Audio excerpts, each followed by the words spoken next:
there was a woman tall and white, you know, having boots with a short, and I never read that one. That was during the songs of some popular singers in Italy in the 60s and 70s. And they were great, and she had a wonderful voice. So I had,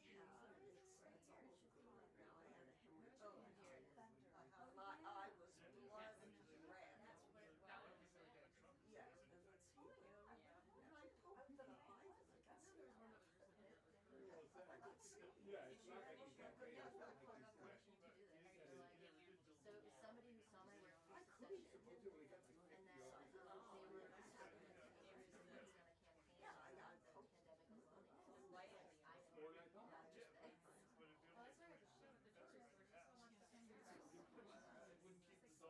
Yeah, the weakest thing is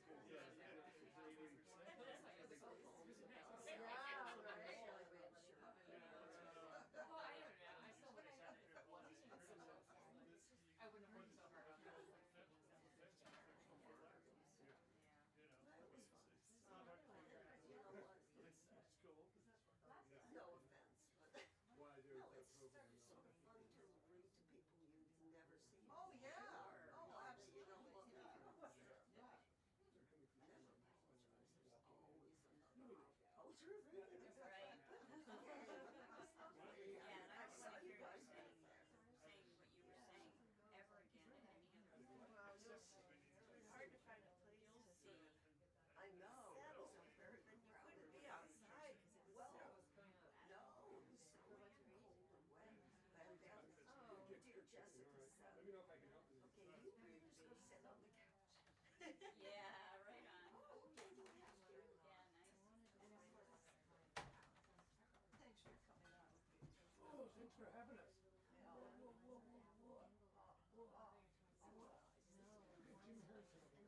Yeah. Well, I just I think one night after reading the bookstore, Oh, was he drunk? we went out and had a drink afterwards. Interestingly enough, yeah. Yeah. He said that he gave Hollywood this movie, I think it was called Wolf. Actually, I'm pretty sure. Well, it's the first time. No idea. Afterwards, and he says, I gave Hollywood a raging trip, and they gave me back a swamp. He had a glass of Jim Harris. I mean, he's definitely he stayed his life. Wow. It's like I didn't know about this. Well, Maybe she we said should it to me. I know, but I just feel like it's just so good. I quit Craic. Today was also 1428. And I just like, and I thought, because I only missed I was gonna go see Grey Gardens out at the Balboa. I was like, this is random. Oh, that's right. I saw it was playing on. But it's rented on Apple. It's like, since he was Oh. very So I want to see it. And actually, when I searched on it, I was not. on the Apple thing, there's actually two. Whatever. Yes, and then there's also there's a documentary, and then they like remade it with actors. Well, no, there's three. One of them's the commercial. There's the actors.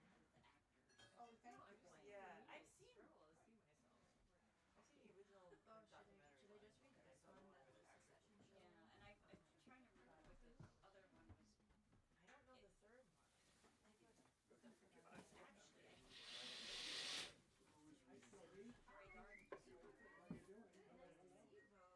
doing? Nice to be seen. Who did the art on?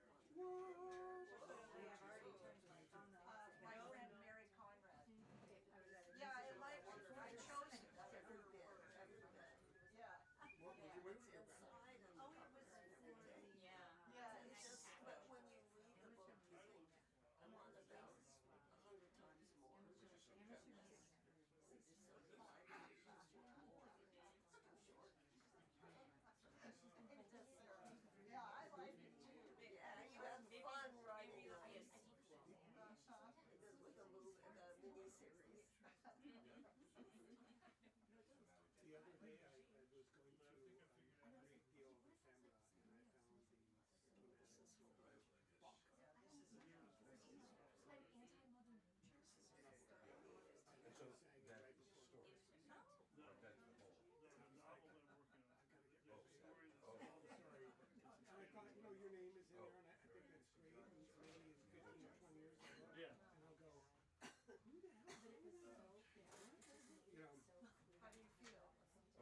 so I guess without further ado, I think everyone's had enough ado for now.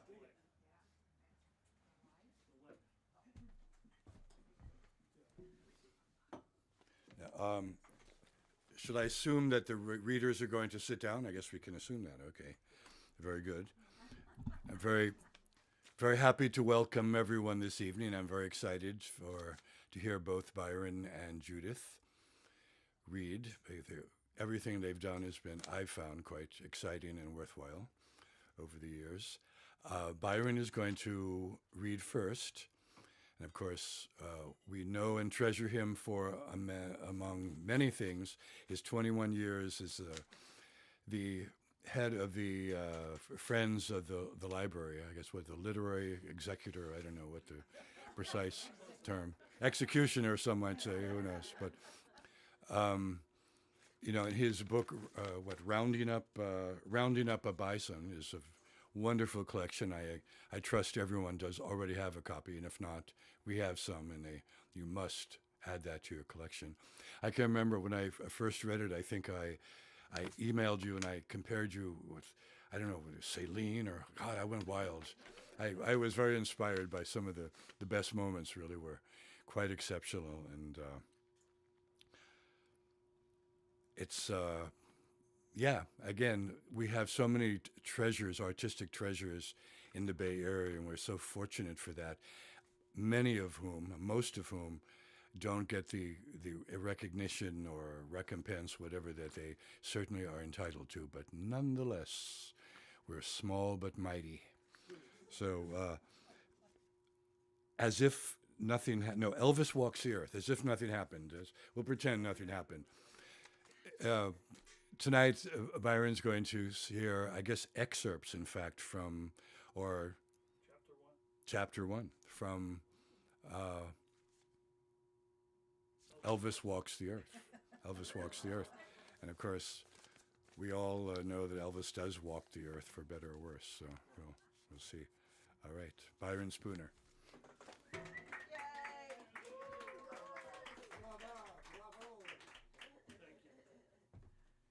Thank you. All right. Well, this is the first chapter of the novel I'm working on. It started out as a short story, and that short story was published and nominated for a Pushcart Prize. And and that was a short story called Elvis Walks the Earth. So that's and Judy's suggestion was I turn it into a novel, and that's what I'm doing. This is actually the prologue. It's chapter 1, but it's called the prologue.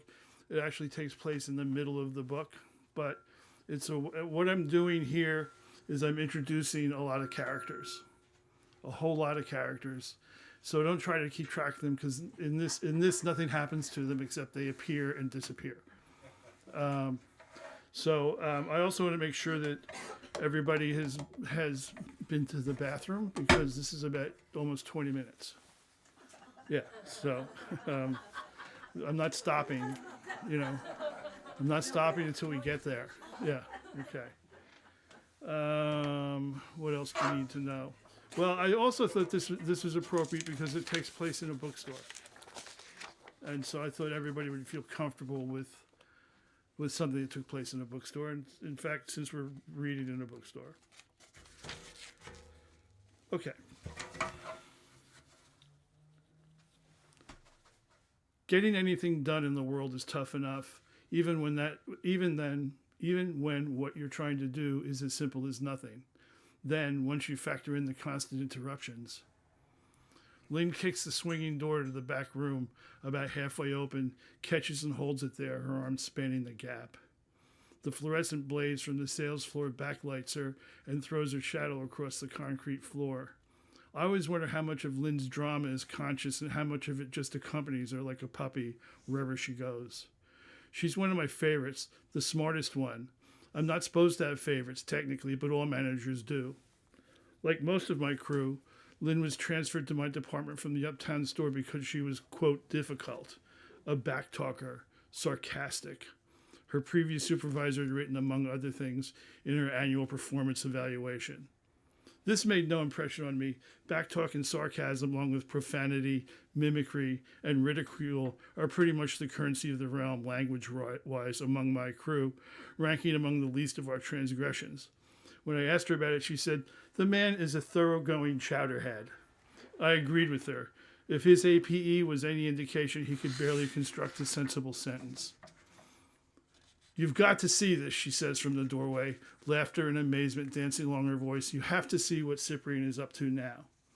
"What now?" I say, getting up from my desk, heading for the sales floor, doubtless to deal with some dumb bullshit I don't feel like dealing with. I slip on the ugly polyester one-size-fits-all except me brown sport coat, McCracken and Beach, booksellers established 1892, issues to all of us who have risen above the level of floor clerk, known in the company parlance as a hunch jacket, and make sure I'm wearing my name tag. They're hell on name tags here at M&B, absolute hell. Except for their names, the identities of the original Messrs. McCracken and Beach are lost in the mists of the past. They could have been bootleggers or procurers, for all anyone knows, using the bookstore as a front. The place is currently owned by 5 Belarusian brothers from Brighton Beach who bought the place out of bankruptcy 10 years ago and are known interchangeably as the Karamazovs or the Politburo. Since that time, things haven't been great business-wise and otherwise. Shit just seems to get tougher. A couple of years ago, the city itself nearly went bankrupt, with the Daily News screaming, "Ford to city, drop dead." If there's any doubt remaining, that headline erased it, and from there on, we all knew, the whole fucking city, we were on our own. When the store was closing for the night and everyone was going home, the senior Karamazov, Bento, used to stand by the main door and say goodnight to us as we left, calling us each by name. An impressive feat of memory, considering that there are nearly 100 of us in this store alone. A lot of the staff consider this fake, a cynical piece of theater. And as the place grew and added stores and a warehouse and all, we saw him at his day-ending post less and less until he stopped altogether. And I have to admit, I miss it, theater or not, cynical or not. I should be out on the floor anyway, not sitting at my desk chain-smoking and reading the paper. The store has been open a half an hour and already flooded with customers, mostly students from the local universities, mostly lost, mostly annoying. This is September, the beginning of the fall term, which along with December, Christmas and Hanukkah, etc., and January, the spring term, is one of the 3 busiest months, all hands on deck and all that. Maggie Hernandez is the only other person with me in the back room. She's supposed to be out on the sales floor with the rest, but she's instead obsessively checking her time card against her pay stub, a process that has been known to take up to an hour, God knows why, and doesn't look up when Lynn bangs the door open. It's as much about ducking the clamor on the floor as it is about the infinitesimal and mostly imaginary discrepancies in her paycheck, but I'm not going to say anything. Not yet, anyway. For the past week or so, she's been wearing a big, clunky button that blares, "Free Puerto Rico now." When Cyprian first saw it, he said, "Does it have to be now? Can't it wait till we're not all so busy? Every one of you is a zombie, a corporate slave of capitalism, afflicted with Stockholm Syndrome," she said to him, not for the first time. "A syndrome to which apparently you alone among us is immune," he said.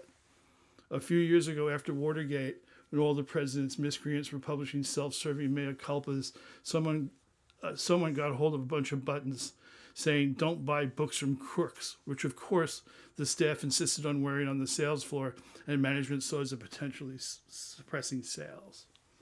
The resulting kerfuffle was quickly settled in favor of the wearing of the buttons. The Karamazovs perceived it as a caving in, but spun it as a victory for the First Amendment after Ned Hentoff at The Voice got wind of it and called Bento for a comment. No one here is further left than Maggie, though, and she is perpetually revising her positions, scuttling crab lice daily leftward to keep it that way. According to her, anyone who doesn't loathe their job and their supervisor is a sellout and a counter-revolutionary. The only conversation we've had since she stalked in sounded more like a war correspondence report from the front than a social exchange. "Just so you know, I'm withholding my September rent check. My rat fuck of a landlord can easily afford a new intercom, and he's not getting a dime from me until he puts one in. The other tenants haven't joined me yet, but they will, as soon as they hear how I'm putting the screws to him." A long, defiant silence followed. I said, well, good luck with that. Let me know if there's anything I can do, which I could tell by her expression she stalked off was not what she wanted to hear. She pretty much stalks everywhere she goes, so I didn't take it that seriously. Still, she's part of my crew, whether she wants to be or not, and I try to watch out for her as best I can. I follow Lynn, weaving through the displays on the floor, her plum beret, python pumps, old-fashioned seam nylons that look like murder, to where my booksellers are clumped, leaning on the various fixtures and shelves, snickering and laughing, definitely not doing what they're supposed to be doing. Jambo, Lynn, Franco, Betsy, this temp Janice, Maggie, if she ever humbles herself to join the rest of us, Donnie, all wearing the mandatory colorless smocks that indicate their station at the very bottom of the totem pole. My crew. There are 9, there are 9 of us in all. I'm supposed to be managing my people, keeping them spread out to cover the floor, not clotted up in conversational groups, situating them in such a way that as to be most available to the customers, and more importantly, to best keep an eye on the merchandise, certainly not all gathered around gawking at some minor spectacle as is this morning's case. The rest of the world be damned. There are 3 floors to McCracken Beach, each one big enough to accommodate a Jets-Bills playoff game, jammed with all manner of bookcases, mammoth fixtures, corrugated display dumps, sale tables, spinner racks. I run the first floor, the busiest. I've acquired a reputation with my bosses for being good with difficult staff. I'm proud of that reputation. I treat it like a rare but mostly useless talent like ventriloquism or a gift like divination. It also makes the bosses suspect that I'm a little corrupt myself, someone that should probably keep a better eye on. I agree with them. I secretly suspect that I am corrupt as well. As my repute grows, personnel sends more and more challenging employees my way. We aren't exactly the Dirty Dozen or anything like that. More like Boys Town, really. Thank you. I do more than manage my crew. I mediate their intramural beefs. Some of them bring me their personal problems. Cyprian and his impressive motley drug intake. Lynn and her flings gone wrong. Jack's square peg round hole troubles. Betsy's endless misguided self-improvement programs. And in return, I offer watery platitudes and half-baked advice they mostly don't take. I mollify customers they've offended or served inadequately, mostly the condiment of not going over my head to my boss. Boss Harrison, we call him, out of Cool Hand Luke, and getting us all in the shit. Lynn is especially fond of telling obnoxious customers to go die when she reaches a certain point of exasperation. Jambo in his flared 3-piece uses his blackness and a cocked eyebrow that emphasizes his slim height to peer down at the offender as if to say, really? This new chick, Janice, pressed temporarily into floor work from finance upstairs to handle the increased traffic and lacking the defensive savvy of the others, is regularly driven to tears by these snot-nosed third-tier scholars and needs comforting at least once an hour. There's a lot of whispering about how she got her position.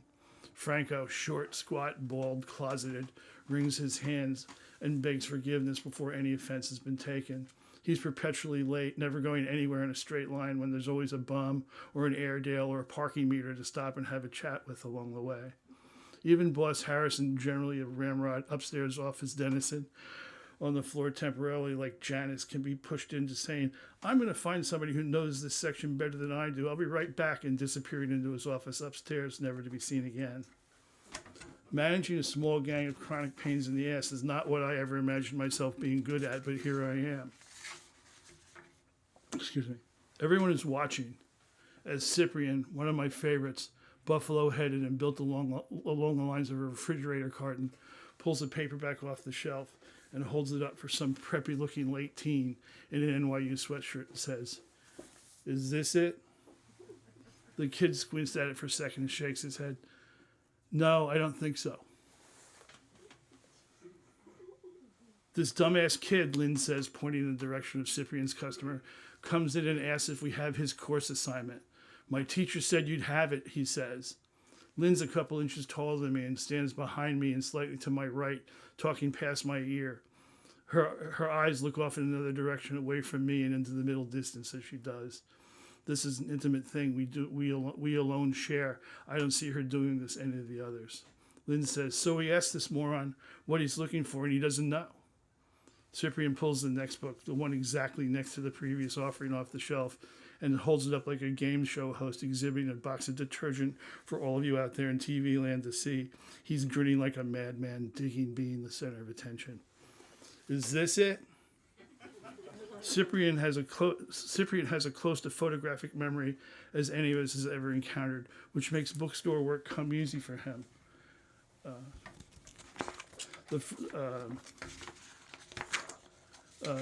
And also leaves him feeling deadened and vulnerable to bouts of boredom. For him, each encounter with a customer is a potential battle of wits that could levitate him, if only momentarily, out of his sarcophagus of ennui. No, the kid says, a little more definite this time. He has no idea what the fucking course is, Lynn continues into my ear. He can't tell us his major. The shirt has us presuming he's at NYU, but he's told us the instructor is a woman. Cyprian puts the book back and pulls another book from right next to the previous one. Is this it? No. Lynn says, he says he'll recognize it if he sees it. Hence this, I say. Hence this, she says. Sip and I agree, and our book-selling experience bears this out, that universities are overpopulated with useless idiots propped up on family money and or fraudulent loans who graduate into equally useless nepotistic careers in bloated corporations where they quickly disappear, luckily for the rest of us, into the great American fog of mediocrity. For Sip, any chance for the truth of this conviction can be publicly demonstrated is an occasion to be savored and enjoyed. I'm the first person in my family to never graduate from college, Cyprian likes to boast. He and I were friends before he came to M&B. I vouched for him for whatever that was worth and helped him through the hiring drill. The bar isn't set very high around here. Is this it? No. I can see this has been going on for a while. Progress is slow. He's well past Edward Abbey and Kobo Abe and Chinua Achebe. The education of Henry Adams has been eliminated from contention, as has 20 years at Hull House, but it's still going to be a slog to get as far as Jane Austen, much less Alexander Zinoviev. Dig, is it that one? Jambo asks from where he's practically reclining against the end of a display, unperturbed as a mannequin, pointing at his Sonny Rollins beard a half inch in the direction of a row of books 2 shelves down. Everyone, me included, snickers. Jumbo likes to stir shit up. I think I remember seeing it on his resume.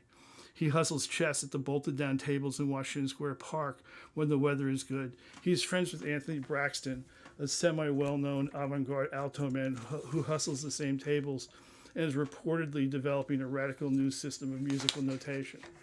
Well, it might be, Sip says, clearly annoyed or pretending to be. It could be, but you're going to have to wait until we get to it, aren't we? I'm helping this young man out in a systematic fashion, and to start skipping around now would only disrupt the entire process and sully its purity. By now, we've drawn the attention of a few customers as well. Some are laughing along. Others are just annoyed at not getting the attention they believe to be their entitlement. Is this it? Holding up the next book. No. Betty stamps her foot and says, this is typical, infantile and mean, you should be embarrassed, stupid, and heads off for parts unknown.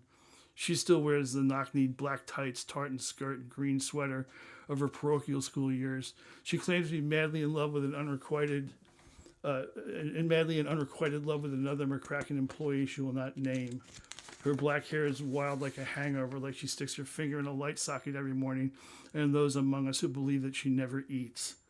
The few who know her well, Maggie, Lynn, Franco, refer quietly, obliquely to past suicide attempts. Donnie scoffs, of course it's stupid, and that's what makes it funny. But Betsy's already too far away to hear. He's even shorter than I am and wears tight shirts to show off his wrestler's torso. Like me, he started out in the basement in shipping and receiving and worked his way up to the sales floor, though the story isn't as Horatio Alger as it all sounds. Quiet and shy, he writes bad poems and expects honest feedback and then becomes depressed when he gets it. I'm sorry Jack isn't here. He likes stupid stuff like this, infantile stuff. Big, handsome, normal guy with a floppy-pawed golden retriever intelligence. Personnel sent him to me hoping he'd be a stabilizing element. It won't kill you to have one all-American boy down there, they told me. Jack brims constantly with enthusiasm. Right away, he bought into all their rah-rah about being a player on my team and the whole McCracken and Beach Corporation working together as one big family, the kind of horseshit that makes the rest of us want to barf. He never disappears into the alley out back to burn a doobie or the 6th floor for a quick makeout section. He drinks Dr. Pepper with lunch, not Miller like the rest of us. He falls asleep at night watching Carson. Last month, he wrote Jack off in big magic markers on the September page of my desk calendar, helpfully noting all the days he would be working in the month ahead. He wouldn't be working in the month ahead. I guess I'm just more spontaneous sort than you, Cyprian said. I'm more of a spur as the mood strikes me, man. Dude, you need a girlfriend, Jumbo said.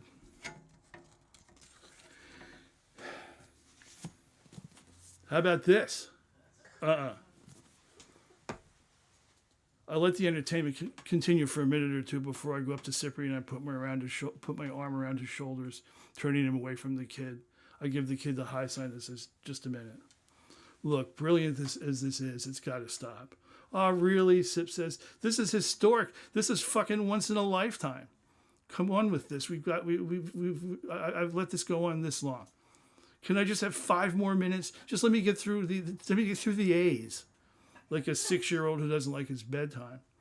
Okay, look, I'll meet you halfway. 2 minutes, I say, holding up 2 fingers. Unless Harrison comes along, then all bets are off, all promises canceled.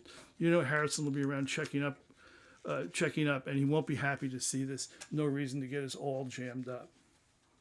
Everyone's scared of Harrison. They hate him for it, or sometimes the other way around. I like Harrison. We pretty much get along. The girls love him, and he loves the girls, and what trouble he gets into stems from that. The skirmishes that follow the end of these affairs have impeded his shinny up the corporate greasy pole. The Politburo doesn't even know the half of what he gets up to. Like any bully, you just have to stand up to him a couple of times before he'll back down. A lot of bullies aren't aware they are bullies, and they especially don't like it when you get up on your back legs and make it obvious. It's best, more effective to do it subtly and over time. There's no rush. He's considered one of the top buyers in the city, and there's a lot I can learn from him. When I'm around my crew, I claim to hate Harrison as much as they do, making uncomplimentary remarks about him and commiserating with the ones who feel especially singled out. Some of the girls feels he comes on to them even more than the other guys do. I know his reputation as a hound and publicly deplore it, but sometimes he lets me in on the details of his shenanigans with what he calls major leaguers, which I have to admit I find entertaining. Still, it serves my purpose to derogate him in front of my crew. Typical Clay, playing both ends against the middle, my girlfriend says, and she's right. Sip nods his understanding. And there'll be a big bonus in it if you find this kid his book in the meantime. Yeah, he says as I turn away. Not exactly halfway either, I noticed. This is my crew. They make me strangely proud. Is this it? No. Lynn back at my ear says, this kid will go all day like this if we let him. I nod. Is this it? No. I turn to split, heading for the sanctuary of my desk before something else comes along that I don't want to deal with. I'm hoping Maggie's still back there. I hope Maggie's still not still back there screwing around with her pay stub. I'm going to have to say something if she is. I signal for Lynn to follow me, which she does. She's nothing if not endlessly loyal. They all are, the whole crew, but she's always been the most constant. As we walk away, it follows us. Is this it? No. That's it. Thank you. Questions, comments? This is it. Oh, Byron, thank you so much. Yeah. Well, I'm eagerly awaiting the opportunity to check out what happens and what develops, and a story to be told. And so next, Judith Bernhard will read, and I must cite the name of her first poetry collection, Prisoners of Culture. Now that is a fabulous name for a collection of poetry. prisoners of culture. I really like that. And I guess you are reading recent short stories tonight, or You let the cat out of the bag. the cat out of the bag. That's what I like. So we have something to look forward to. Judith Bernhard.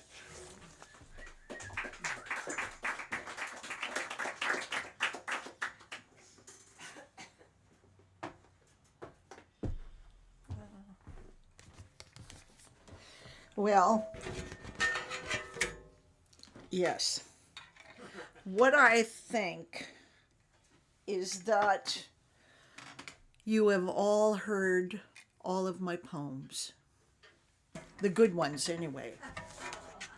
So I'm going to beg your indulgence for some stories from my next book.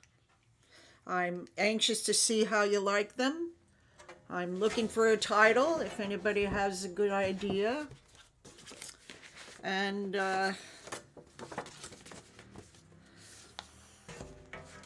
what else can I tell you? Well, I was telling Lisbeth and Sarah that I made a mistake in bringing short stories. When I saw you all, I thought, oh God, what have I done?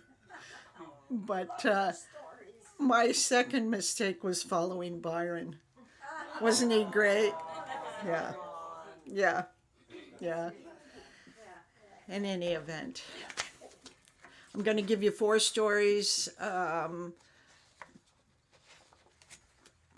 The middle stories have a major character of the book. And this is the first story in the book. It's called The White Russian. This happened in Paris a long time ago. I was sitting outside Café de Flore on Boulevard Saint-Germain when an unaccompanied dog passed me, then turned and approached me. This was no ordinary dog. I sized her up and decided she was a Russian wolfhound. She was tall and slim, and she had long white hair. Because of her hair, I immediately nicknamed her the White Russian. Her grooming was extraordinary. There was not a long, silky hair out of place, let alone any mats or dirt encrusted in her coat. She looked like she had belonged to the lost Anastasia. There was certainly nothing of the proletariat about her. Whomever had owned her must have taken her into the schoolroom with them, because she addressed me in perfect English with the warm, fruity accent of the well-bred Russian. She said, "Do you have any cigarettes, darling?" Surprised as I was, it took me a minute to answer. "What would you do with a cigarette?" I asked. "Do you smoke?" "Of course not, darling. I want you to smoke so I can lie at your feet and absorb the aroma of the past." "I don't think I'm willing to do harm to myself in order to indulge you in your nostalgia," I said. "It's a shame what has happened to the world," she said. "It used to be a much kinder place." She coughed delicately and moved on. Although I went to Café de Flore nearly every day of my stay in Paris, I never saw the White Russian there again. I may have seen her, I'm not sure, but I did see a similar dog outside a cafe on the left bank near the Sorbonne. She was sitting comfortably ensconced near a group of young students where the inimitable aroma of Gaulois filled the air.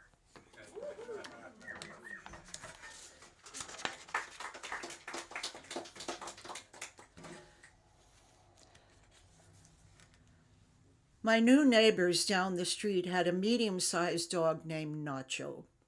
He had a longish brown coat and light eyes. I thought he was a mixed breed, mostly some kind of herding dog. He had that sort of eager, knowing way a shepherd has, like he's ready to go to work rounding up sheep at the drop of a hat. Sometimes I saw him walking on a leash with my neighbor Beverly, but I also saw him all on his own on a hiking trail behind my house. I live in an area about 20 miles from the city. It's not quite suburban and not quite rural. It's not an easy commute because the route to the freeway to get into the city is choked, even in off hours. So the houses were relatively cheap when I moved there years ago. I'm a writer and I work from home and have no need of a city other than for cultural enrichment. The area where I live is quiet, safe, and clean.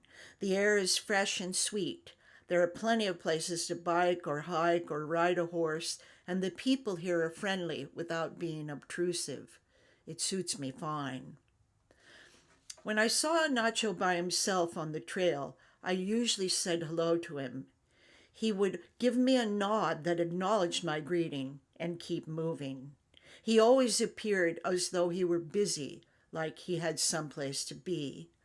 When I saw him walking in the neighborhood with Beverly, she sometimes stopped to chat for a minute, and then I would pat Nacho's head or scratch him behind the ears.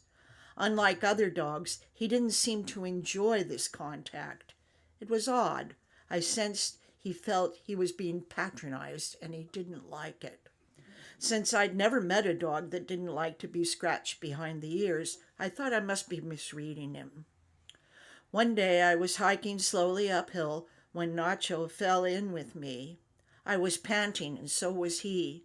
We were both further along the trail than usual, and the hill we were on was not steep, but its arc was long, and it presented something of a challenge to both of us.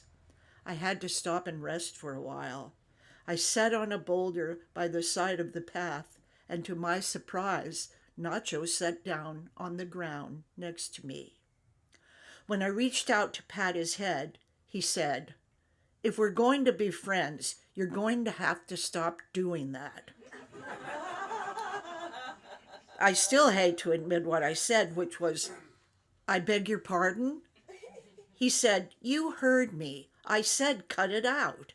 I don't like anyone patting my head." "Okay," I said. "And why did you come this far up the hill anyway?"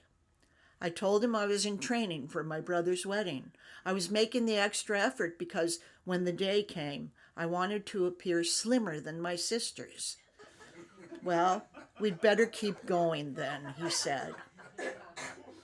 This was the beginning of one of the happiest and most rewarding relationships of my life.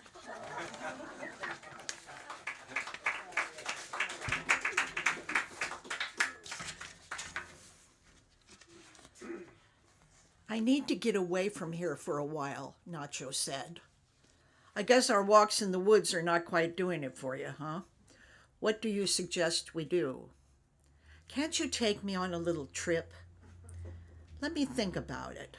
I thought about it and decided it would be fun to take my friend into the Central Valley. I'd been up to the cluster of wildlife refuges in northeastern California on birding trips, so I knew just where to go. I asked Nacho how he thought I could get him away from Beverly for a few days. "Well," he said, "I could pee on the carpet and piss her off, so to say. Then she'd be glad to be rid of me." He emitted that sound somewhere between a gurgle and a growl. It was what he did when he thought something was mildly funny. "Or you could simply ask her if you could take me on a little trip." So I asked Beverly if I could borrow Nacho for a few days, and at first she looked at me suspiciously. I told her I was going into a wilderness area and I wanted him with me for company and protection. "I suppose I could visit my sister for a few days," she said.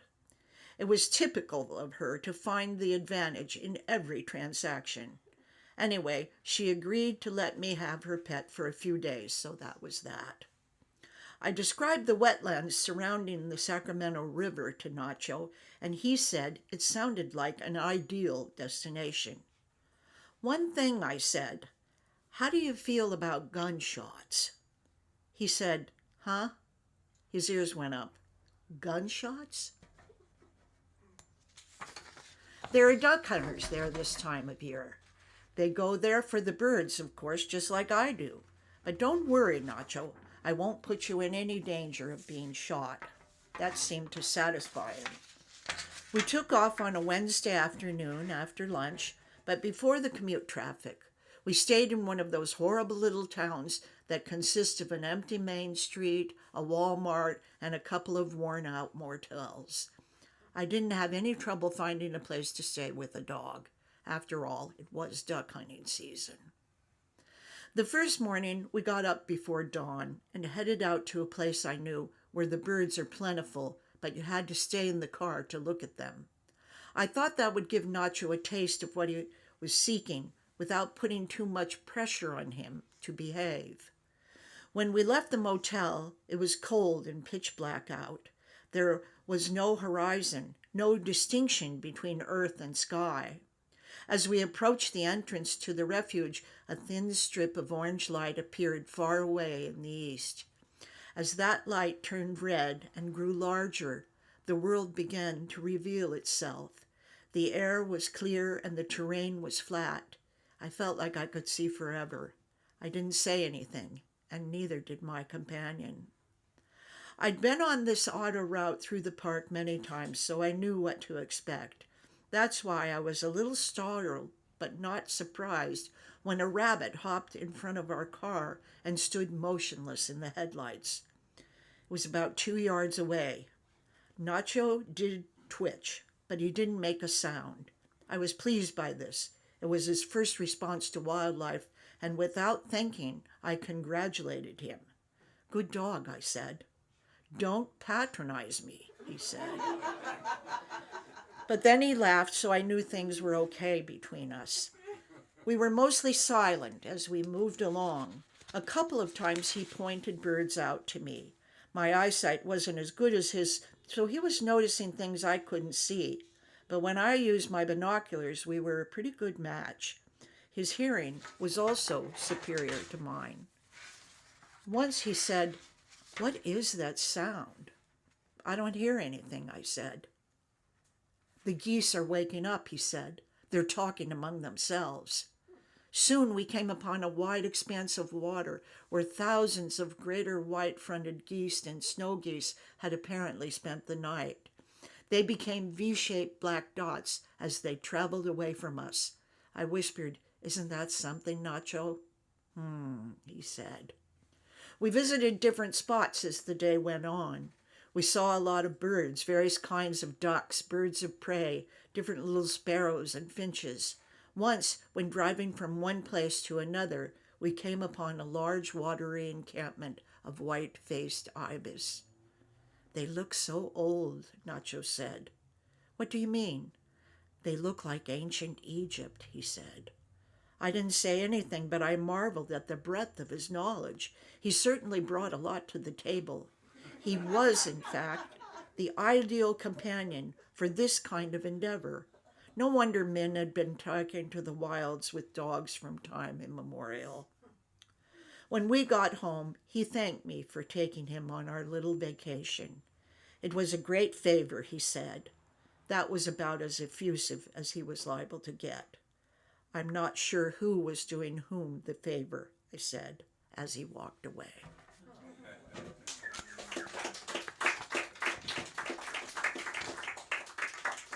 And finally,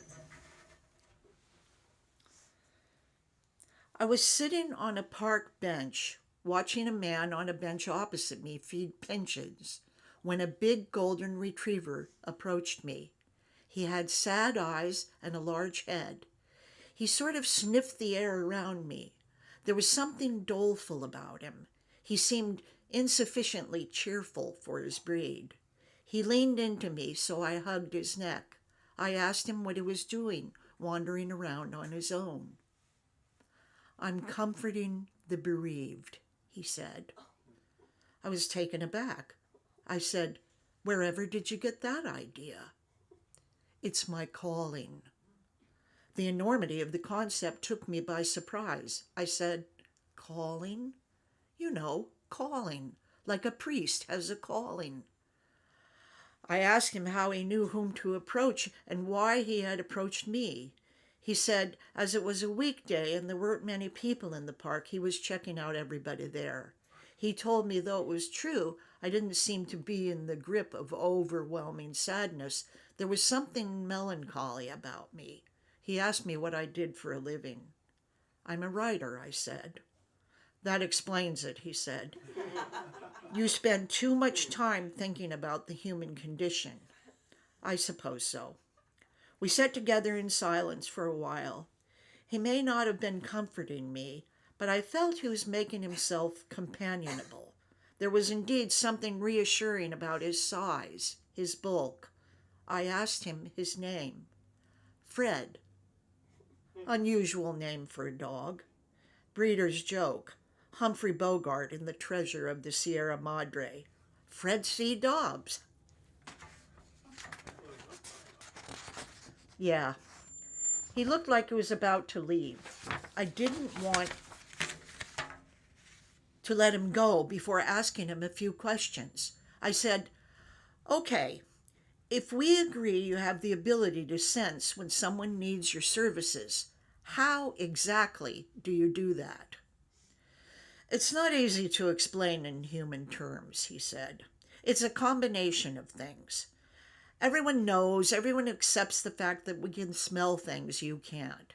This ability varies from breed to breed, from dog to dog even. So that's certainly something I use, but by far the most important talent I have is my capacity to read body language. There are thousands of signs. They are too many and far too subtle to enumerate. He did remind me of a priest in a way. It's like he was telling me God preferred him to me. Can you tell me what grief smells like? No. We don't have the same points of reference. Oh, come on. Okay. You walk into the kitchen. You smell the pot of soup cooking on the stove. It smells like the celery in the soup. How's that? Really? Sort of. But what I do depends a lot on the receptivity of the person. Some people don't want to be comforted. Some people are afraid of dogs, or they just don't like dogs. A lot goes into my work. Can you tell when there's going to be an earthquake? Of course. Any brainless mutt can do that. The problem is in communicating the information to our human friends. Can you find dead bodies? Now you're being ridiculous. A cadaver dog is a well-trained athlete. He must have talent and a work ethic. Certain breeds are more suited to the task than others. A German Shepherd has more sensors for smell than any other breed. A Dachshund has the fewest. And that job requires a lot of stamina. The hours can be brutal. Very few make it to the pros. I asked him if dogs with jobs usually liked their work. He told me if they didn't, they usually washed out in training. You've probably met dogs who attended guide dog school but didn't make the grade. They can be perfectly wonderful family pets. I sensed he was ready to move on. I said, "It's been a pleasure talking to you today. Thank you for answering my questions and being frank with me." "My pleasure," he said. He walked away like he owned the world.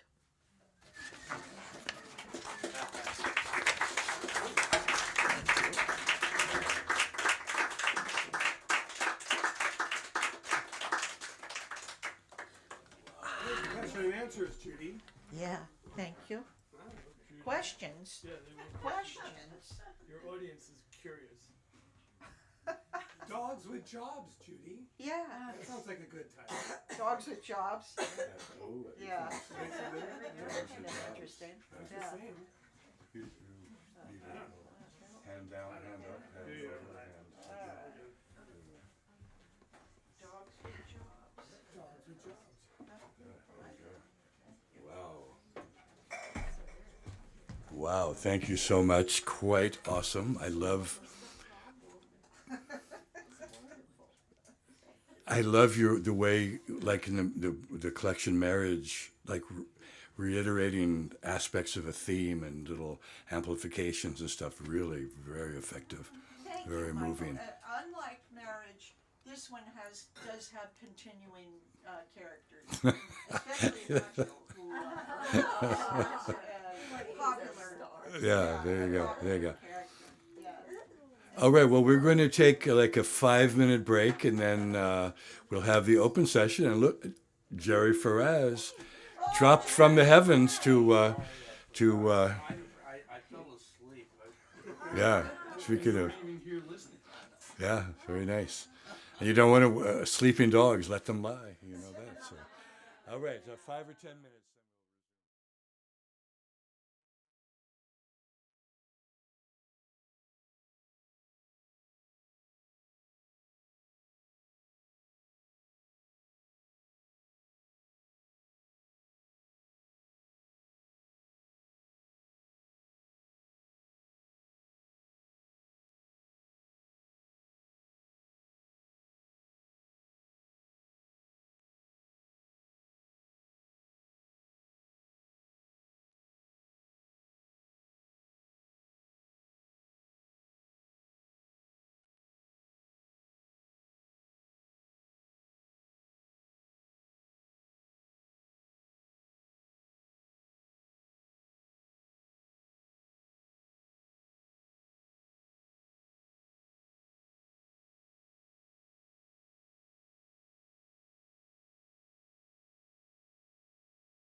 to receive mail at my parents' house. He was so loved. An amazing Labrador that had more skills and empathy than any living being I've ever known. Hands down, I mean straight up. I had moved to the city, and my parents said, Joshua, we need to take some action on him. He grows very old, he lost his eyesight. And I went to the, used to be a pet hospital up above the hub. It's like a pet hospital up my little thing right there. And I walked in the room, and there he was on the table. And he looked over me, and he started to wag his tail, and he was all jacked up because I had saved his ass in so many fights. I come in, you know, I mean, he'd be in a fight, I'd be in there throwing blows with him, and we were the best of friends. I mean, he's my first love. And he looked over there, and he gave me that look and said, "You've come to save my ass. I don't know what they're doing here." And I went over, and I put my arms around his legs and held his torso, and the doctor gave me the injection right there. And he went to the other, passed over the bar, as they say, right there in my arms. He, of course, I mean, I cried anything, so you can imagine that. Took him home and buried him in the backyard.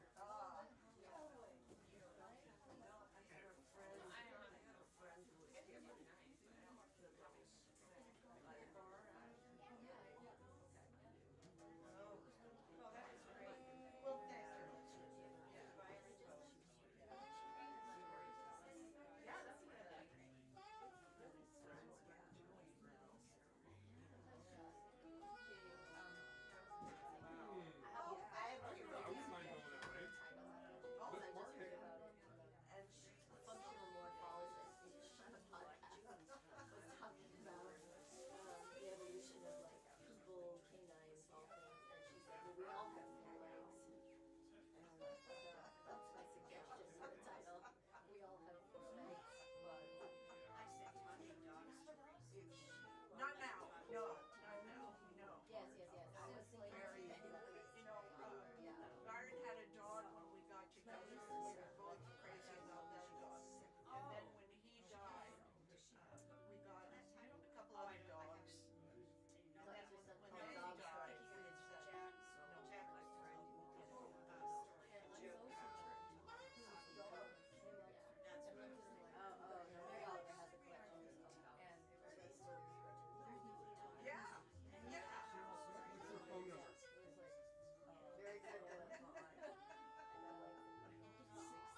Well, you know what surprises me is that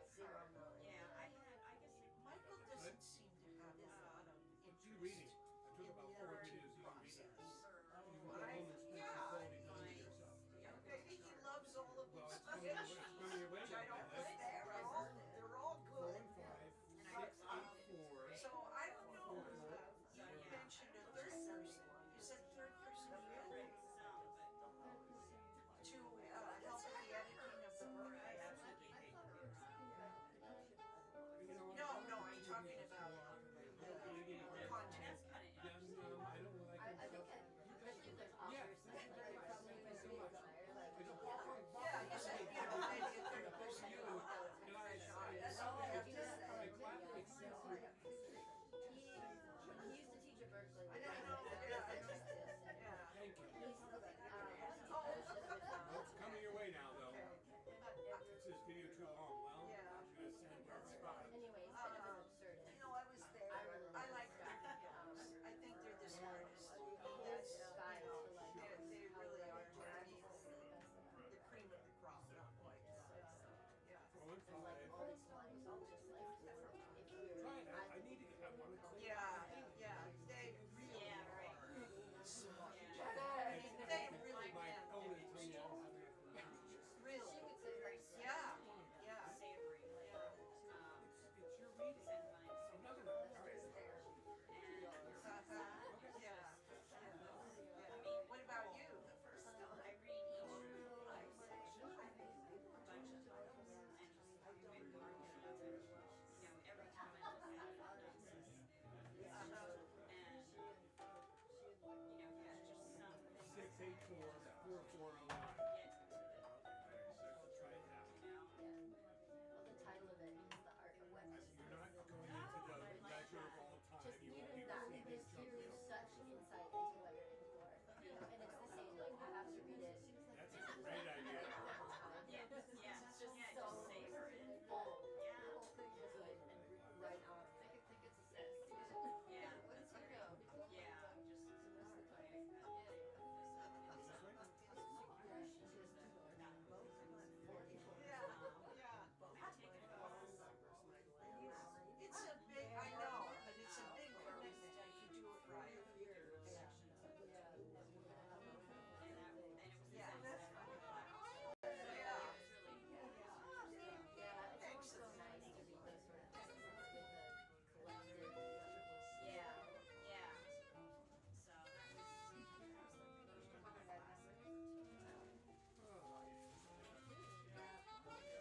stories, like the moment that that might exist. Where it might come up. Yeah. Yeah. We all have four legs.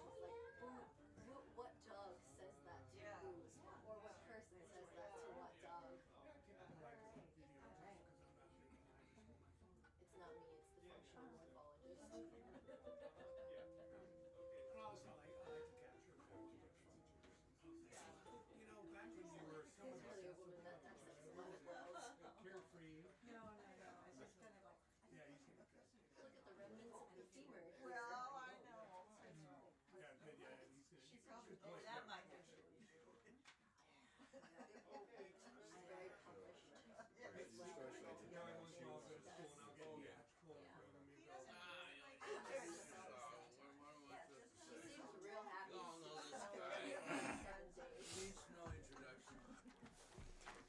All right, folks, we're going to have the second part of the evening, the open mic, and Jerry's going to preside over that. However, I am going to read two very brief pieces to start the festivities.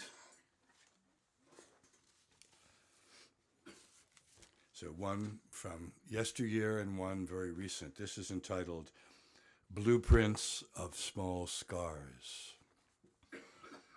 The ocean is never far from the sea, at least once. I want your moon viewing platform, your ramshackle evanescence, your parenthetical guitar. My panic is impeccable. I have several tons of fake mackerel and calluses like burning minarets. By noon, the black quasi-ducks are grebes. Writing your name makes the wind subside. I'm a simple man, in love with each of the 108 dangerous passions.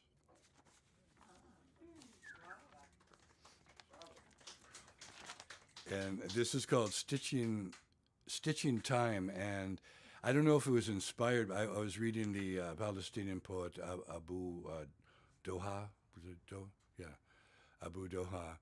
And I don't know, it just kind of emerged after reading his collection, but called Stitching Time. Get enough sleep. Get too much. Death is dapper, a well-groomed purple cloud. Take a little nap as you climb the ladder. Tip the seamstress who sews your shroud. Okay. Jerry, up for you.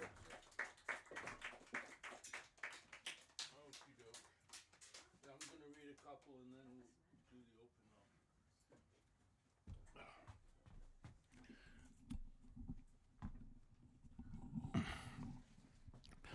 Hello.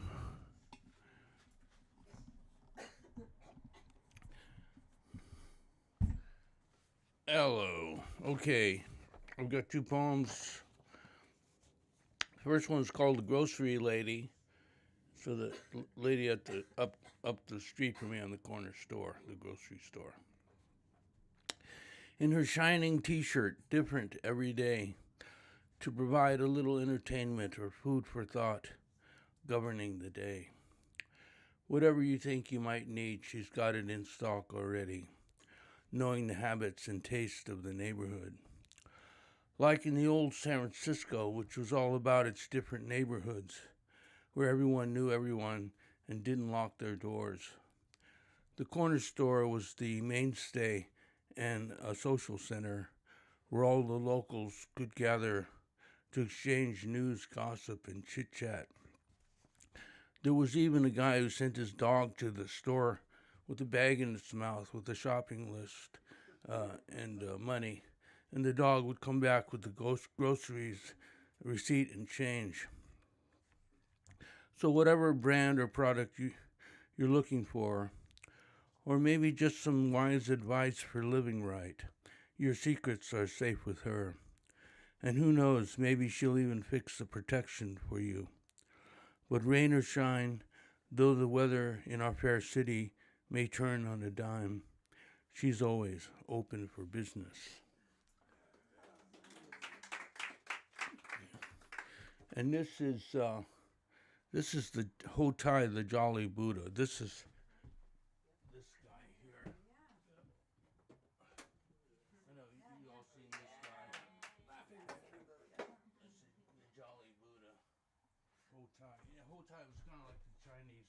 Santa Claus, bringing gifts to the kids all the time. So, enlightenment, true laughter, comes from within, from deep within the Buddha's belly, from detachment, free from entanglement in things, because life is all too funny. And you notice he's got tits, too, full of kindness and benevolence, bearing a gift for every child of wisdom. And the bit about the long earlobes is that the Buddha was royalty, Prince Siddhartha of Nepal. His family wore heavy gold earrings. Removing them was a sign of his humility, renouncing his social status with all its privileges and standing alone, without fear, desire, or animosity, true to his nature. Grinning from ear to ear, both hands raised high, holding up the sky for everyone. And remember, to laugh at life itself is also compassion. So rub my tummy for good luck, and never lose your sense of humor, that faculty divine, heaven's way of protecting us against the stress of life, which surely can kill us. But laughter is a celebration and affirmation of life, the song of the chuckling brook. Though it remains a mystery, even if we don't know why, it just comes bursting forth out of nowhere.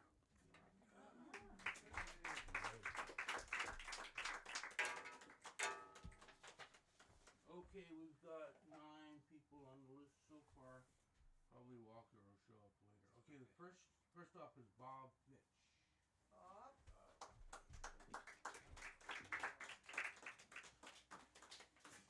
Not the famous Bob Fitch photojournalist, but I did get to meet him once, which was wonderful. He took all those pictures of the civil rights movement and Berrigan Brothers and all those people.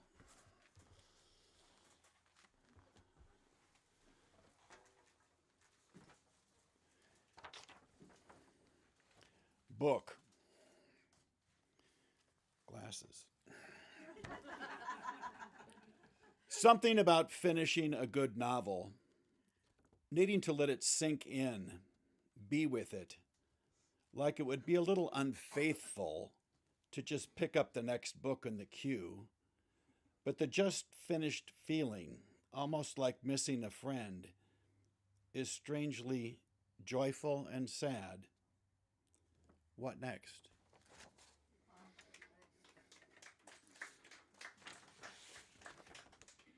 Church crumbs. The steeples of St. Peter and Paul Catholic Church are covered with scaffolding and black mesh tarps. Looks gory, as in Edward. They are doing the once-a-decade cleaning. As I walk by, I hear the crush of church crumbs crashing down the debris tube to the dumpster. What makes church crumbs? Pigeon shit for sure. And what else? Guilt, cover-ups, homophobia, hypocrisy, disappointment, auto-grit. The sound of the church crumbs coming down the tube is so loud, so heavy, I have to stop and listen.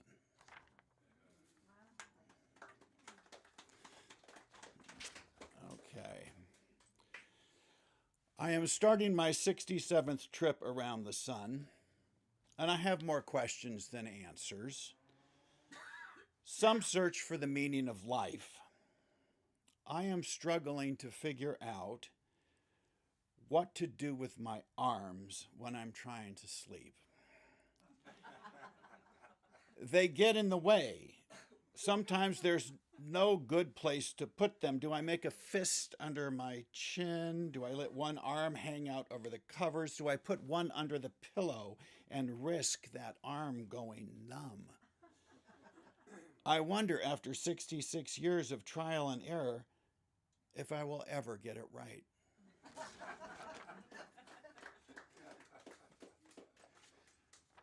This is the gift of distraction. Walking down Caulfield Lane past rows of tract homes as the sun bursts through the cloud and the steam rises off the seemingly endless but irregular back fence that separates the row of houses from the street down which I walk, as I clip down the sidewalk in my black Ruse Atkins wingtips, all the tracked home family dogs in all the tracked home family yards announce my approach as if to say, there's a man walking fast down our street, making noise with his shoes and watching the steam rise off our fence. This thought, this scene, this slice of life pleases me so greatly that I don't care that I'm walking to my ex-mechanics to pick up my broken car. I'm thankful for the gift of distraction. I am glad to be easily amused. And lastly, here's an equation for you. Deductive reasoning. Insights and images pop out of rain-soaked, saturated minds like mushrooms, some spiritual, some poisonous. Equation. Poems as mushrooms, mind as dung, God as cow. Thank you. Thank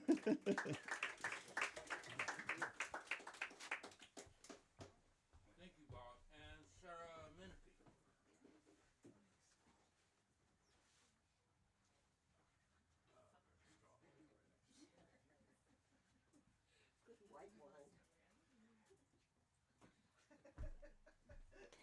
I was so excited to come here, you guys. I didn't really think about the open, so I'll just read what I put on FaceCrack lately. Snowy-haired, a bit bent over now, 12 galaxies holding his sign upside down, population zillions, walks along my way, hoping it doesn't rain. The greatest protester that was ever created. This is just navel staring about being a poet, right? We can't figure out what our poetry is for. This sunlight between storms. Tell me about your weather, mortal friend. Do you feel my eyes on your thighs as you walk by? All your various shapes of thighs as you walk by in the light? Call it poetry or a vow of poverty, and feel secretly saintly, you dirty mouth rhymestree. Thank you. Jane Radis, please.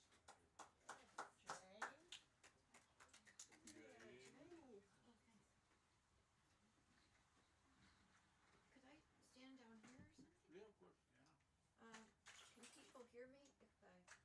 You raise your voice. Okay. Yeah. We'll be quiet. Tell you what, I'm going to just swivel the mic so that we can record you. Oh, okay. You don't need to be amplified, but we're going to turn it this way. All right, thank you very much. I don't want to put it in front of the speaker and have it start howling at us, but I think this will be okay. We'll find out. Speak. Mike's a little Speak. feedback. I think it's going to be okay. That'll be okay? I think so. Speak. Speak. All right, it's great to be here after so long a time again. I have 3 poems from my book of a couple years ago, Midnight at Mom and Dad's.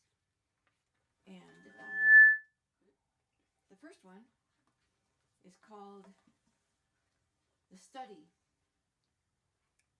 I saw the ad on a Muni bus. Volunteers with schizophrenia needed. A hospital conducting a paid study asking for schizophrenics age 18 to 75. So I called the next day. The woman said there would be an EEG and an MRI and blood would be drawn.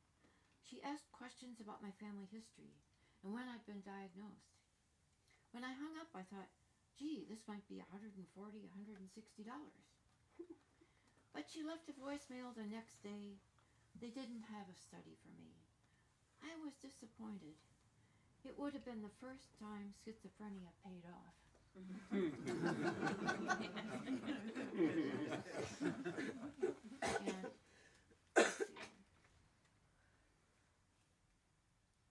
Upon having insomnia and hearing the ocean roar, I saw the lie. It twinkled there in the moonlight. We could all see it. Bewitched in a fairy tale, that's me, in a fine dress and cheap jewels. And one more small poem. Sitting in the dark. I sit in the darkness and wait to see how much of it I can see, and if I can make out the colors in it. 3 pictures loom, square clouds above the bed.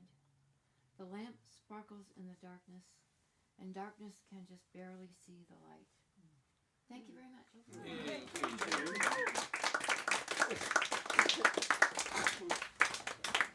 Okay, our next poet is Scooter Fine. Scooter. Yeah, thanks.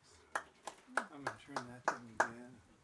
Turn these back on, etc., etc.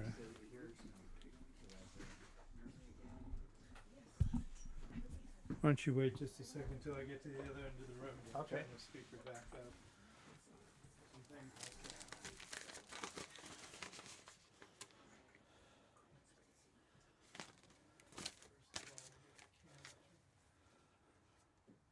Hi, everybody.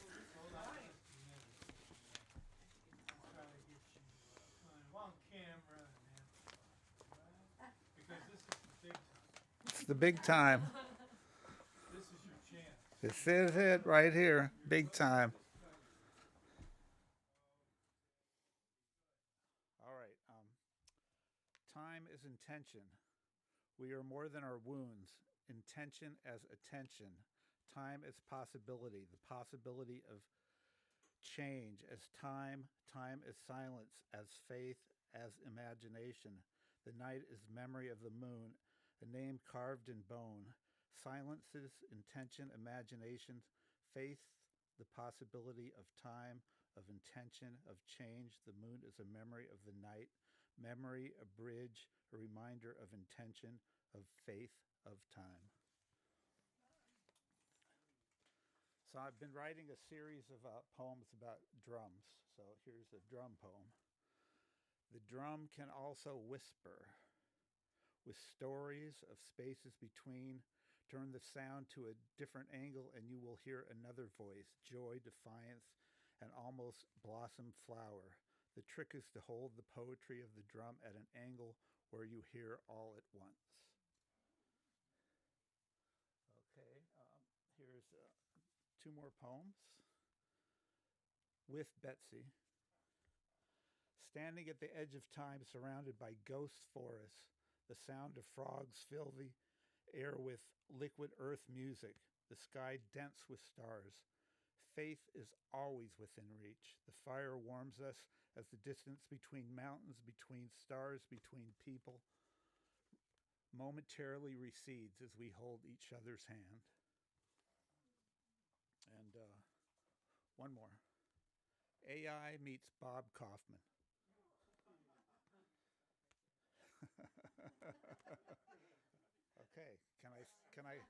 Okay, I'll start up. AI meets Bob Kaufman. Tonight, Santa Claus is safe in heaven. A jazz chick flips her lid. God has demands. No one is listening. The Pope masturbates to the Buddha.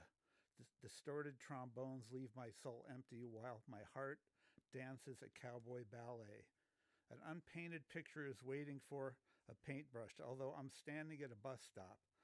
I'm not waiting for a bus. I'm waiting for the moon to rise in the night sky and take me home. Thank you. And this is just for later, folks, if you want to reward our feature readers.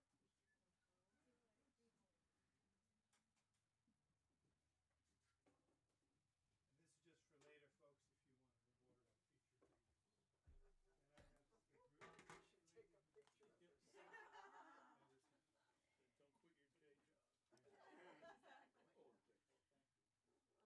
I declared this year the year I was going to do 41 things I would not otherwise do. So I would not otherwise read a more than 20-year-old essay when I'm a poet now these days. But this is what's happening. It's called Mother-Daughter Talk. Because my Ecuadorian mother was impregnated 7 times, you'd figure she'd have something to say when her 7 pajaritos and their time came to learn about the birds and the bees. But my mother's idea of sex education was telling me, you have no boyfriend and no sex antes that you married. And she said to my brothers, see you make some girl pregnant, I freaking kill you. Needless to say, I didn't dare tell my mother when 5th grade came around and my prepubescent body started blossoming. My ovaries started doing their thing. My chest started growing sorry excuses for breasts, which my brothers referred to as mosquito bites. And my school required a 3-hour sex education class, Project KNOW, which I now affectionately remember as killing naive notions of what it means to be a woman. I almost wished that I had told her and endured the inevitable. Why are they saying that to you in a school? No, they stupid or something? They don't know they showing you sexy. You go do? Because Project KNOW and the after effects proved to be quite traumatic. As my classmates and I were led into 2 separate classrooms, one for boys, one for girls, the girls whispered about how the boys probably hoped they'd get to watch people having sex. Boys are so gross, we agreed, as we filled into rows of blue plastic chairs, and the projector whirred, and we giggled, wondering if we'd have to see boobies and naked butts. Numbers 321 flashed over the screen, and horrible 70s music filled the room. A National Geographic documentary voice boomed, knowing our bodies, just what's happening to me and what does it mean? We knew what was happening to our blossoming selves. We were being forced to watch some outdated film about puberty. We squirmed in our seats as we were shown diagrams of our slowly, oh so slowly, maturing breasts, our uteruses, our ovaries, our fallopian tubes, and our vaginas. Then we were shown diagrams of the male anatomy, the prostate, the vas deferens, the, oh, he said it, testicles, and oh my God, erect penis. And then the National Geographic voice told us where that erect penis goes and what it does and what that doing can make. And then we saw a baby explode from a screaming woman's vagina. I had never seen so much blood in my life. How could something so big, so weird, come out of such a tiny hole? And then, my God, everything was so hairy. I felt terrified, ruined. This was happening to me? A little egg would travel down a little tube and all of a sudden, boom, bang, orgasm? And all of that would happen? I didn't want blood in my panties or lumps on my chest or boys and their erect penises or screaming babies blasting out of my little, as my mother referred to it, cosita. No, I didn't want any of it. The voice in the film reassured me. Not to worry. It's natural. You're growing into a woman. He was right. I couldn't escape womanhood. Just a few months later, I got my first period. I absolutely feared telling my mother. What would she say to me now that my body had betrayed me and I was biologically capable of pregnancy? Getting my period did not make me feel like a woman. It made me hear my mother's voice in my head on repeat. You have no boyfriend and no sex antes that you married. So you get pregnant from some freaking boy, I kill you. But I had to tell her. My supply of feminine products acquired from my 5th grade Project No class had run out. And I knew my mother was just crazy enough to keep count of her products, which meant if I started to use them, she'd notice, and then she'd start asking me questions, probably in front of my brothers. Silvi, you freaking having your period or something? You using mis cosas? I agonized for hours as my uterine lining kept sloughing off, before sheepishly pulling my mother aside and whispering, I have to tell you something. I'd never told my mother I had to tell her anything in my entire life. ¿Qué? She queried, touching my shoulder, searching my face, probably wondering what hideous thing I was going to say, that I stole a pair of shoes, that I broke her crystal, that I'd been impregnated. Well, I got my period. Oh. She dropped her shoulders and sighed, venga conmigo, and motioned for me to follow her into the bathroom. Then, without much warning, she gave me my lesson in taking care of my new womanhood. She said, "You take this, you stick it, okay, así, off, calzones, is it."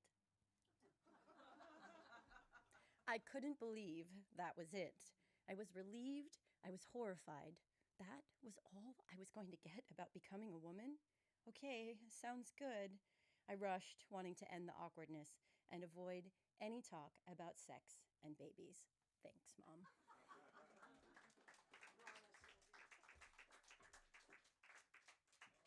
and Lisbeth Bailey.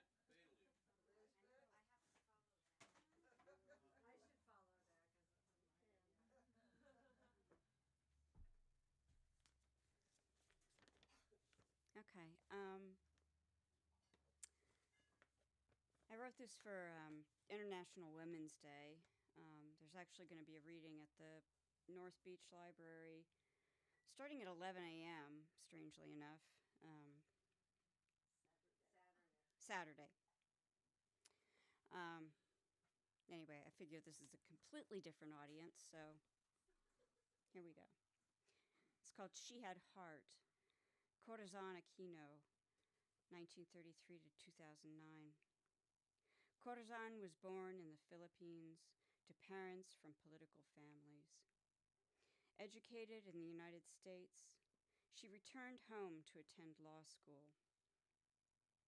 Corazon met Benigno Aquinos and left law school to marry him. She became a housewife and a mother of 5 children. She had heart. Senator Aquinos was arrested for criticizing Ferdinand Marcos' dictatorship. From jail, Benigno ran for president. Corazon campaigned on his behalf. She had spirit. When her husband was assassinated, she demonstrated powerfully against Marcos. With strong support from the Filipino people, Corazon ran for president against the dictator. She had courage. The election was heavily corrupted. Marcos attacked Aquino's gender and political inexperience. Corazon was declared the winner and became the first woman president of the Philippines. She was dauntless. Marcos promptly fled to Hawaii, and President Aquinos began to build democracy. Corazon was determined.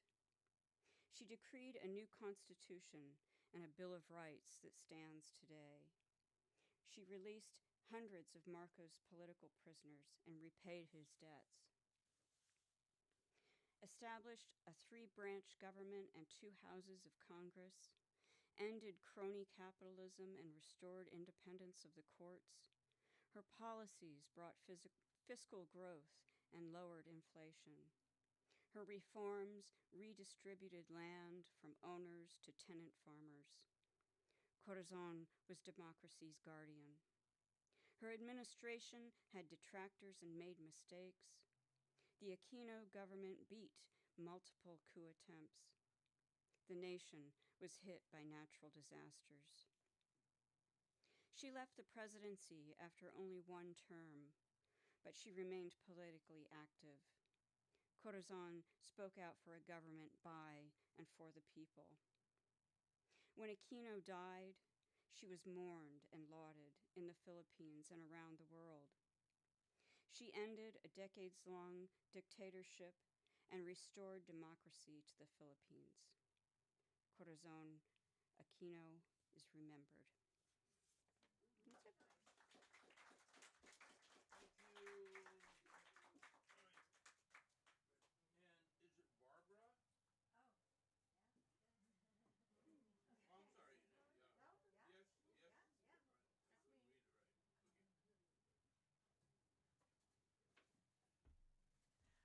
Well, I was trying to figure out what to read, and I was thinking after Sylvie, I would read the love poem, but then after Elizabeth, maybe the political one. I don't know.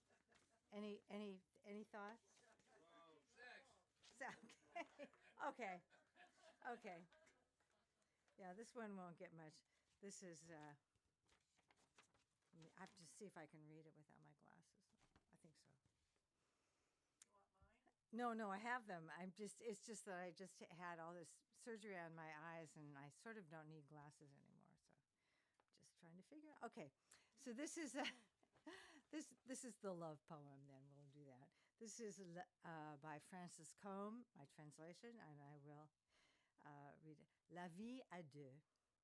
Je marche dans tes pas et tu parles par ma bouche. Je regarde par tes yeux et tu goûtes avec mes lèvres. Je sens avec tes doigts et tu entends dans mes silences. Je respire par chaque pore de ta peau et tu fais de même. Cette épaule où tu te poses est à toi et ce sien que je touche est le mien. Mais ces mains que tu me donnes restent la tienne et ce sourire que je t'offre avec le café du matin est à moi. Et si tu m'embrasses, tout ne te prive pas d'embrasser.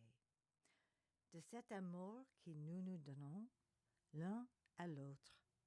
Ni l'un ni l'autre n'est dépossédé. Life adieu. By two. I walk in your footsteps, and you speak through my mouth. I look through your eyes, and you taste with my lips. I feel with your fingers, and you listen, and you hear. Listen in my silence. I breathe through each pore of your skin, and you do the same. This shoulder where you rest is yours, and this one that I touch is mine. But this hand that you give me remains yours. And that smile I offer you with coffee in the morning is mine. And if you embrace me, you don't lack for a kiss. With this love that we give to each other, neither one of us is deprived.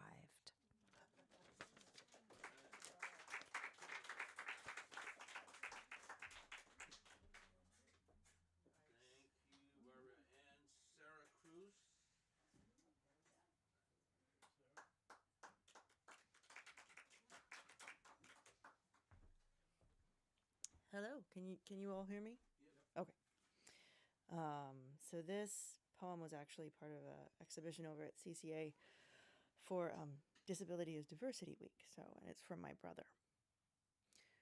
Labor Day. This is a photograph of my brother on the second day of his first job. His first day of work. His first job. Because no one would hire someone autistic. He is 3 days shy of 34. My mother takes the picture on her old Samsung, a little blurry. He stands, hands by his side, shy. Beginning the world in a black polo, red emblem over his heart that reads grocery outlet. White name tag clipped to the button plaque, his 6'4" frame almost as high as the kitchen transom. I wish I could see his face better. The picture too grainy to see clearly, but he looks happy and proud to stack crates of mangoes, move boxes of broccoli from the refrigeration room to fluorescent lit bins in produce. I look at the image and know the blue glow in the window says early morning. Know the quiet rhythm of rural America's contrast to the city. Know that Mason will go through his day and most people won't see him. Maybe the gray-haired 5'0" grandmothers will ask him to reach a box of cornstarch on the top shelf. But most people won't see the care he takes to stack the carrots, check the tomatoes, slew ragged skins from onions, order the boxes of frozen fish in the deep freeze. 700 miles away, I see him, sure and happy, in the rhythm of unloading boxes, beginning his morning, invisible clockwork, beating heart of the future. Thank you.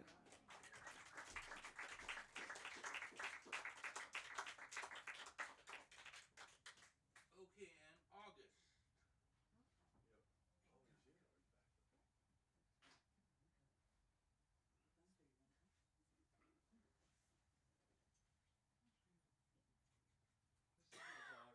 Her name's Donica. She may come up here. I'm not sure. She enjoys it. My name is August. I represent Bleed Incorporated, where selling art is tying your ego to a leash and walking it like a dog. We are the creators of August Bleed and other serial characters.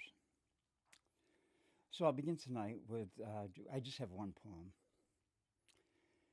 A poem about hitchhiking. It's the middle of winter, so I'm not sure if it's really germane to this particular evening, but we'll see how it goes. In the rain, the hitchhiker is a radioactive isotope glowing on the side of the road, sticking out like his own sore thumb.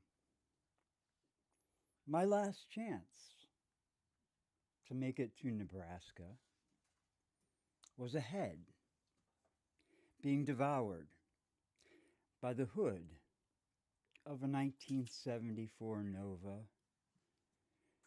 broken down on the shoulder of Interstate 80. Like I said, it was my last chance. And chance doesn't last. You have to run to meet him before he starts the engine and drives away.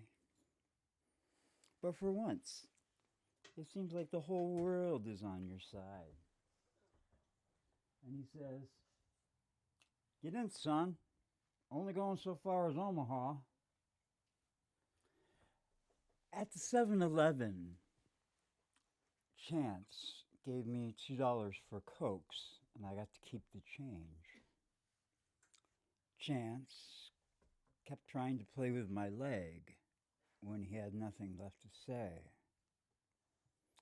He let his fingers become tarantulas, crawling across the cracked nylon web that divided our continents. Chance was as desperate as I for a new world. His hand on my thigh was all I had left in America. Chance kept driving, never once taking his eyes off the road, lest they veer suddenly, sharply, swerve to the right,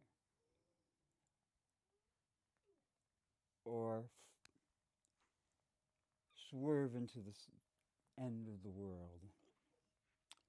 I kept looking for a way out, for some passing mythology buried in the blurred wheat fields that might save me from chance.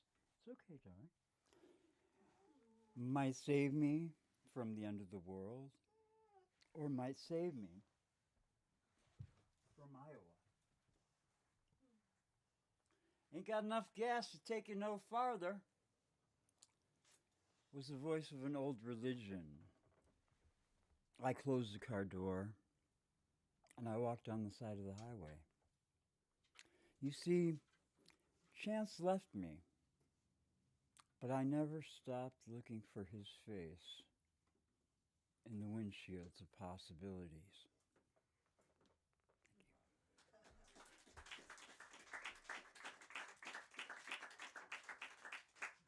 Well, that's it, folks. Thank you, Michael. Thank you for sorry I came late. Better late than never. No, we seldom had an open reading to me so satisfying. To me, like every word, oh my goodness, guys. Wow. Beautiful. Extraordinary evening, absolutely.